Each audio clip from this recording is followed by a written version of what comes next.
بسم اللہ الرحمن الرحیم۔ ایک دیہاتی نے گارے مٹی سے اپنا گھر بنایا۔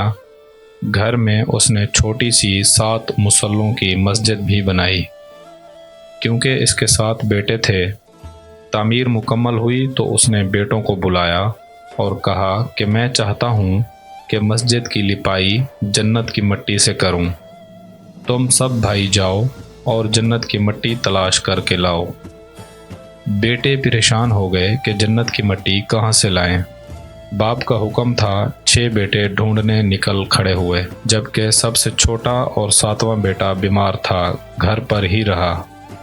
بھائی شام کو تھکے ہارے خالی ہاتھ گھر لوٹے تو کیا دیکھتے ہیں، چھوٹا بھائی بوری میں مٹی بھر کے بیٹھا ہے۔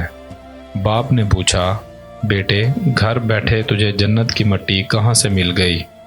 بیٹے نے کہا، سارا دن ماں کے پیچھے پیچھے پھرتا رہا، جہاں جہاں وہ قدم رکھتی تھی وہاں سے مٹی اٹھا کر جمع کرتا رہا، یہ وہی مٹی ہے۔ سبحان اللہ۔